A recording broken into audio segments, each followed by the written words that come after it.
Olá, eu quero acolher você para meditarmos sobre a liturgia da palavra do quarto domingo do Advento. A Igreja coloca diante de nós o Evangelho de Lucas, capítulo 1, versículos de 39 a 45. Trata-se do encontro de Maria com sua prima Isabel. Este episódio é bastante eloquente para nos ajudar na preparação para o Natal que está às portas. No encontro de Maria com Isabel, nós temos o encontro do Antigo Testamento com o Novo Testamento. Isabel, a idosa, representa toda a expectativa do povo de Israel pela vinda do Messias. Maria, a jovem escolhida por Deus, representa o cumprimento de todas as promessas de Deus em favor da humanidade. Esse episódio da presença de Maria na casa de Isabel nos lembra bastante o episódio da Arca da Aliança no meio do povo de Israel. Na antiga aliança, a presença de Deus se manifestava especialmente pela presença da arca, e o povo exultava de alegria com esta presença. No Novo Testamento, esta presença de Deus é trazida para o meio da humanidade através da Virgem Maria. Portanto, ela é a nova arca da aliança. Assim como Davi exultou e dançou na presença da arca de Deus, também João Batista exulta de alegria no ventre de Isabel pela chegada de Maria na casa desta sua prima. E Isabel também fica cheia do Espírito Santo. Nós vemos aqui então estas semelhanças. Davi não se considerava digno de receber na sua casa a arca da aliança. Isabel também se pergunta: de onde me vem a honra de ser visitada pela mãe do meu Senhor? Portanto, Maria, ela é esta nova arca da aliança. Deus já não se faz mais presente por meio de sinais, como as tábuas da lei, como o maná e como o cajado de Aarão, que estavam presentes dentro da arca. Agora, Deus se faz presente de forma pessoal em Jesus Cristo. Ele que é a própria nova aliança, Ele que é o pão vivo descido do céu e Ele que é o sumo e eterno sacerdote que veio oferecer-se a si mesmo por nós. E quem traz esta presença pessoal de Deus no meio da humanidade é a Virgem Maria. Então, mais uma vez, repetimos, ela é a nova arca da aliança. Ela é a grande depositária das promessas divinas em favor do seu povo. Ela é a grande portadora da presença de Deus. Por isso ela é cheia, plena de graça. E, portanto, ela é para nós o grande modelo que nós devemos imitar para acolher Cristo em nós e, a partir disso, também levarmos Cristo para as outras pessoas, como ela mesma fez na sua visita à sua prima Isabel. Maria, portanto, ela condensa em si todo o significado do que nós estamos vivendo neste tempo do Advento. Ela sintetiza em si a expectativa da humanidade pelo Salvador, mas nela está concentrada esta expectativa não apenas como uma esperança, mas sobretudo como uma realização. Em Maria se realizam todos os anseios da humanidade, mas também em Maria se realizam todos os planos de Deus. Os sonhos de Deus se tornam realidade, se concretizam. Maria, que traz em seu ventre o Salvador, ela é a primeira salva, a primeira a ser redimida. Ela é a grande cooperadora do plano de Deus. Ela é a grande cooperadora do plano de salvação que Deus tem para a humanidade. Maria, ela foi a primeira a receber o Evangelho. O Evangelho já está todo, inteiro em Maria, pois ela traz no seu ventre a própria palavra que se fez carne e veio habitar entre nós. Maria traz no seu ventre o Evangelho que é o Cristo, e por isso ela leva esse Evangelho que é fonte de alegria para os outros e por isso João Batista exulta de alegria, Isabel fica cheia do Espírito Santo, porque Maria leva consigo, ela é portadora da palavra, ela é portadora do Verbo de Deus, ela é portadora do Evangelho que é o próprio Cristo. Nesse tempo do Advento, nós fizemos uma preparação, fizemos uma caminhada que se deu como que num crescendo. Nos foram apresentadas, em primeiro lugar, as palavras dos profetas que falavam da vinda do Messias. Também nos foram apresentadas as palavras de João Batista que nos pediam para preparar o caminho do Senhor. Mas nesse quarto domingo do Advento, a Igreja coloca diante de nós a figura da Virgem Maria, que é aquela que, por excelência, pode nos preparar para acolher Jesus Cristo. Por isso, São Bernardo de Claraval, ele nos diz o seguinte: a Virgem Maria é ela mesma o caminho real pelo qual veio a nós o Salvador. Devemos procurar ir ao encontro do Salvador pelo mesmo caminho pelo qual ele veio a nós. Maria é esse caminho pelo qual Jesus veio a nós e é o caminho que nós devemos percorrer para ir também até ele. Portanto, nós precisamos ornar as nossas almas, os nossos corações, a nossa vida com as mesmas virtudes da Virgem Maria, para que também o Cristo venha a nós, ele renasça em nós e ele seja gerado em nós. São Luís Maria Grignon de Montfort, ele tem um pensamento que nos diz o seguinte: foi a ela, e nela, e dela, que formou a sua obra-prima, ou seja, o Espírito Santo formou em Maria esta sua obra-prima que é Jesus Cristo, um Deus feito homem e que forma todos os dias, até o fim dos séculos, os predestinados e os membros do corpo que tem por cabeça o adorável Jesus. É por isso que quanto mais numa alma o Espírito Santo encontra Maria, sua amada e inseparável esposa, tanto mais operante e poderoso se torna para produzir Jesus Cristo nessa alma e esta alma em Jesus Cristo. Portanto, precisamos abrir os nossos corações, ser abertura total para Deus, assim como a Virgem Maria o foi, para que Cristo seja gerado em nós neste Natal. O mistério da encarnação, ele se atualize nas nossas próprias vidas. Em Maria, Deus se inclina sobre a sua criatura e derrama sobre ela todo o seu amor. Em Maria, o céu e a terra se tocam, se reencontram, se unem profundamente. A pequenez da criatura, a pequenez de Maria, porque ela mesma reconhece essa sua pequenez, ela é elevada pela grandeza de Deus que se faz presente nela. Em Maria, o céu e a terra novamente se comunicam, se dialogam e trata-se de um diálogo fecundo. Em Maria, nós temos então realizado, na verdade, um duplo diálogo, porque, em primeiro lugar, nós tivemos um diálogo intratrinitário, um diálogo no céu, entre o Pai, o Filho e o Espírito Santo. Isso, a segunda leitura da liturgia de hoje, nos ajuda a entrever, quando Cristo fala da sua vinda a esse mundo. Esse diálogo intratrinitário em que o Pai pede ao Filho para vir a este mundo e Cristo responde: eis-me aqui, eu vim para fazer a vossa vontade. E Cristo diz: vós me formaste um corpo. Diante da vontade do Pai, o Cristo responde sim. O Cristo responde: eis-me aqui. E nós temos também um outro diálogo, um diálogo de Gabriel com a Virgem Maria. Nesse diálogo também a Virgem Maria responde: eis-me aqui. Faça-se em mim segundo a vossa palavra. Eis aqui a serva do Senhor.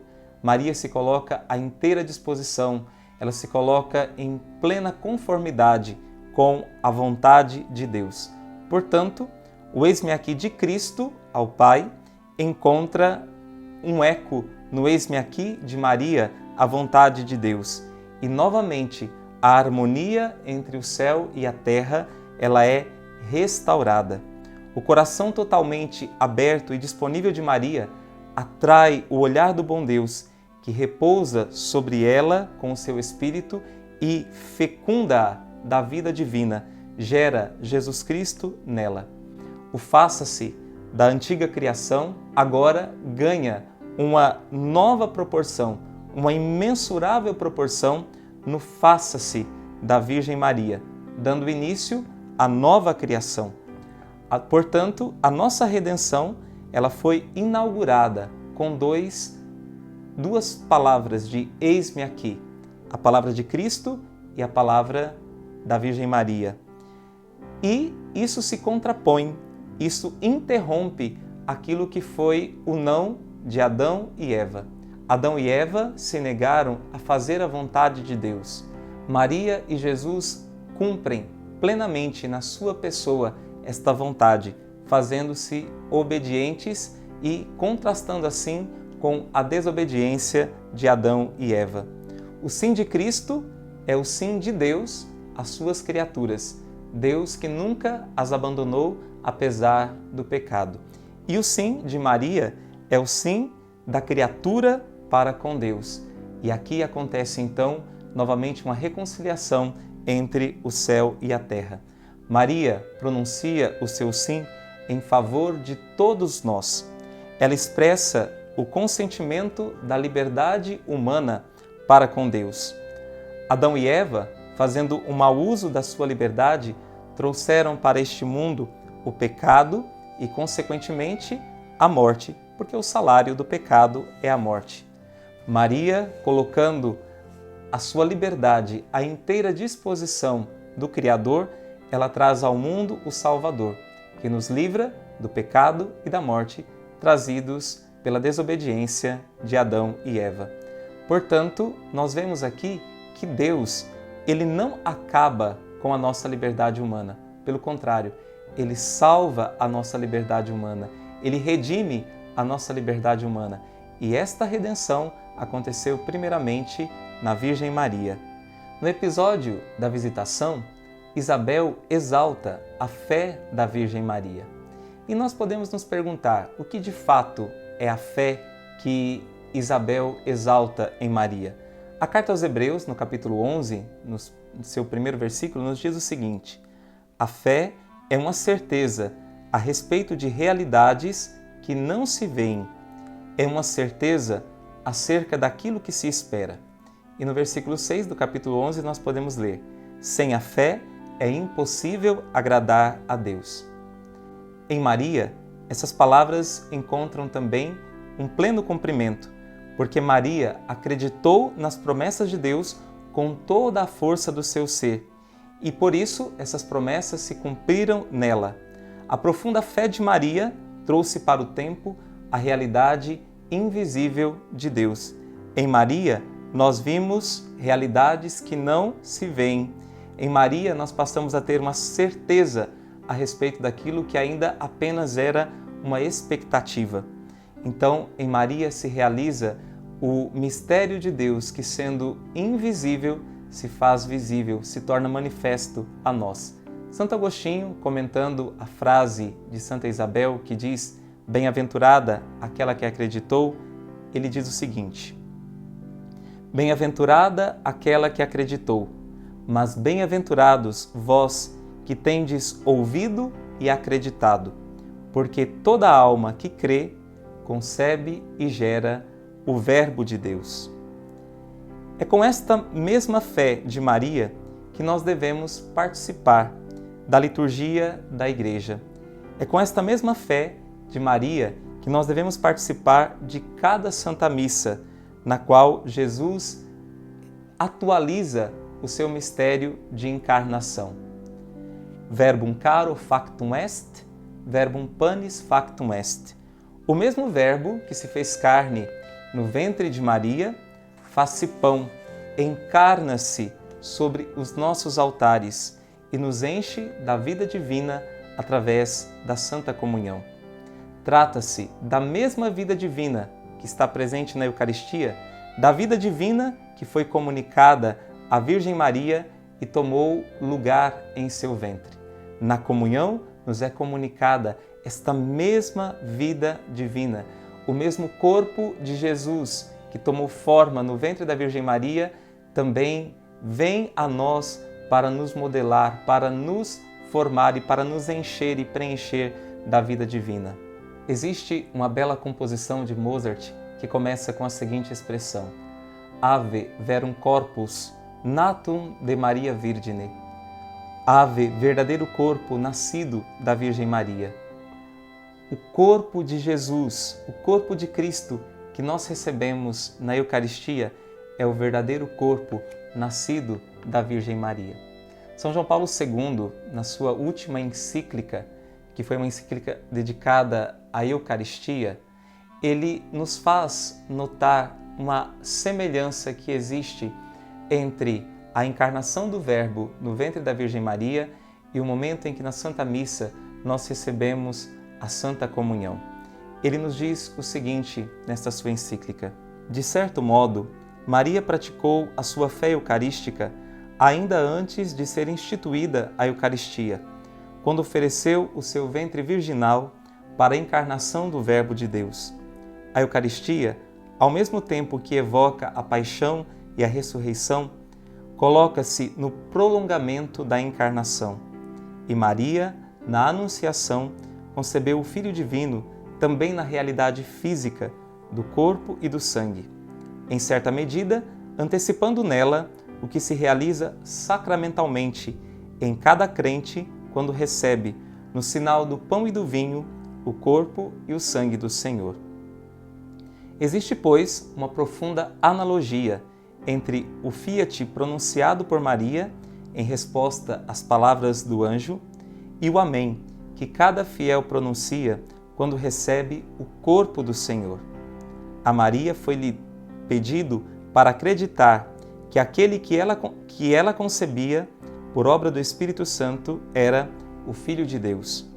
Dando continuidade à fé da Virgem Santa, no mistério eucarístico é-nos pedido para crer que aquele mesmo Jesus, Filho de Deus e Filho de Maria, se torna presente nos sinais do pão e do vinho, com todo o seu ser humano e divino.